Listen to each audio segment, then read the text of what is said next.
কিন্তু যদি প্রশ্ন করা হয় 34 বছর রাজ্যে বামফ্রন্ট সরকার চলেছিল, এই 34 বছর যাতে বাংলার প্রত্যেকজন মানুষ নিজের ইচ্ছে মতো, নিজের পছন্দ মতো নিজের ধর্ম পালন করতে পারে, সেইটাকে নিশ্চিত করার জন্য আপনারা বামপন্থীদেরকে এই ব্যাপারে বামফ্রন্ট সরকার কত ভালো কাজ করেছে, বামফ্রন্টকে 100-এ কত দেবেন?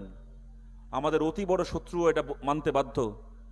এই প্রশ্নে বামফ্রন্ট সরকারকে 100-এ 100 দেবো, একটা নম্বর কেউ কাটতে পারবে না।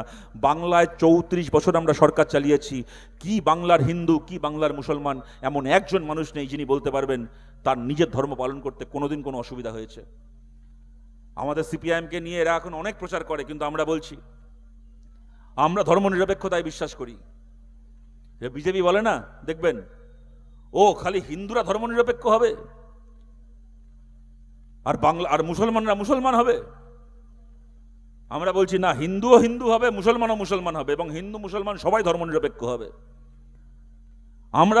আমরা বামপন্থীরা আমরা মনে করি ভারত ধর্মনিরপেক্ষ দেশ, কিন্তু আমাদের কাছে ধর্মনিরপেক্ষতা মানে নাস্তিকতা নয়, আপনাকে নাস্তিক হতে হবে না।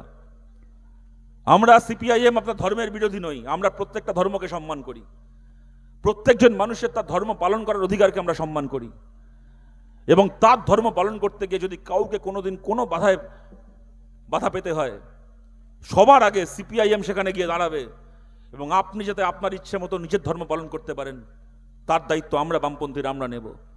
34 বছর আমরা সরকার চালিয়েছি, কি ছিল না বলুন তো? বাংলা ঈদ হতো না, মহরম হতো না, দুর্গাপুজো হতো না, কালী পুজো হতো না, জন্মাষ্টমী হতো না, কি হতো না? কোন জিনিসটা হতো না?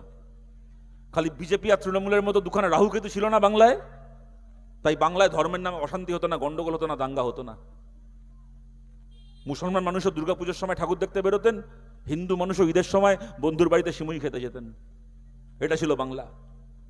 আমরা সেই বাংলাকে ফিরিয়ে আনতে চাই, এবং আজ প্রত্যেকটা ধর্মস্থান ধর্মের মঞ্চ, এগুলোও যেদের পার্টিবাজি আর রাজনীতির মঞ্চ হয়ে গেছে। পুজো কমিটি থেকে শুরু করে, মন্দির কমিটি থেকে শুরু করে, মসজিদ কমিটি থেকে শুরু করে সব কটা ধর্মের মঞ্চ যে এদের পার্টিবাজির মঞ্চ হয়ে গেছে। আমরা প্রতিটা ধর্মীয় মঞ্চকেও এদের হাত থেকে মুক্ত করে সাধারণ মানুষের কাছে ফিরিয়ে দিতে চাই।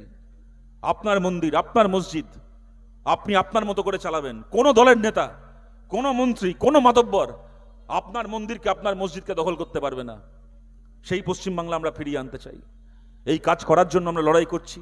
আপনাদের কাছে, সবার কাছে আবেদন করছি, যদি আমাদের এই লড়াই আপনাদের ন্যায্য মনে হয়, এই লড়াই আমাদের পাশে দাঁড়ান। আমাদের কণ্ঠস্বর, বামপন্থীদের কণ্ঠস্বরকে বিধানসভায় পৌঁছে দেওয়ার লড়াই আমাদের পাশে থাকুন। আর এই পূর্ব মেদিনীপুর জেলায় 2014 সালেও আপনারা জানেন আমাদের রাজ্যে বামপন্থীরা সবচেয়ে, আমরা কোনো আসন জিতিনি, কিন্তু সবচেয়ে ভালো ফলাফল, ভোটের পার্সেন্টেজ যদি দেখা হয়, ভোটের সংখ্যা যদি দেখা হয়, আমাদের রাজ্যের সবচেয়ে ভালো ফলাফল 2014 সালে করেছিল বামপন্থীরা এই পূর্ব মেদিনীপুর জেলায়। তারপর থেকে এমন হলো, বিজেপি এসে এমন হিন্দু মুসলমানের রাজনীতি শুরু করলো যে ভোটে জেতা মমতা ব্যানার্জির জন্য সহজ হয়ে গেল। আমরা বলছি হিন্দু মুসলমান সমস্ত মানুষ একত্রে এসে মমতা ব্যানার্জির পার্টিকে, তৃণমূলকে হারানোর জন্য আমাদের পাশে থাকুন। বিজেপি 100-র মধ্যে 70 নম্বরে পরীক্ষা দিতে বসে। বাংলার 30% মানুষ ধর্মে মুসলমান। বিজেপির মতো একটা পার্টি জীবনে সে ভোট পাবে না। মমতা ব্যানার্জি 100 নম্বরে পরীক্ষায় বসছে, তো বিজেপি পরীক্ষাতেই বসছে 70 নম্বরে।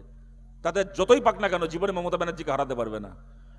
আমরা বামপন্থীরা, বামপন্থী, কংগ্রেস, আইএসএফ সহ যে ধর্মনিরপেক্ষ দলগুলো রয়েছে, আমরা 100-100 লড়াই করছি। আমাদের পাশে যদি আপনারা দাঁড়ান, আপনাদেরকে যদি পাশে পেয়েছি, তাহলে মমতা ব্যানার্জিকে হারিয়ে এই লড়াই আমরা জিতবো। এবং এই লড়াই জেতার প্রশ্নে আপনাদের কাছে আবেদন করছি, এই চণ্ডীপুর বিধানসভা কেন্দ্র, যেখানে আমাদের যারা কমরেড রয়েছেন, যারা এখানে আমাদের কর্মীরা রয়েছেন, এবং যারা আমাদেরকে ভালোবাসেন যে মানুষ, যারা দূর থেকে আমাদের কথা শুনছেন যে মানুষ, সবার কাছে আবেদন করছি, সামনের বিধানসভায় এই চণ্ডীপুর বিধানসভা কেন্দ্র আমাদেরকে জিততেই হবে। এখানে আমাদের প্রতি, আমাদের পার্টির যে ইতিহাস, আমাদের পার্টির যে ভিত্তি, আমাদের পার্টির প্রতি মানুষের যে সমর্থন, ভালোবাসা যা আছে, তার জোরে বলছি এই চণ্ডীপুর বিধানসভা বামপন্থীদের পক্ষে জেতা সম্ভব। এবং আজকে থেকে যদি আমাদের কমরেডরা কোমর বেঁধে সেই লড়াইয়ে নামেন, ঠিক করেন আজকে থেকে আমাদের কমরেডরা যে এই চণ্ডীপুর আমরা জিতবো, তাহলে এই চণ্ডীপুর আমরা জিতবো। তার জন্য যেভাবে লড়াই করতে হয়, যেভাবে মানুষের কাছে যেতে হয়, কোনো বাদ বিচার না করে, কে কবে আমাদের ভোট দেননি, কে কবে দুটো প্রশ্নে আমাদের বিরোধিতা করেছিলেন, আমাদের কমরেডদেরকেও এখানে মন অনেক খোলা রাখতে হবে, অনেক উদার হতে হবে।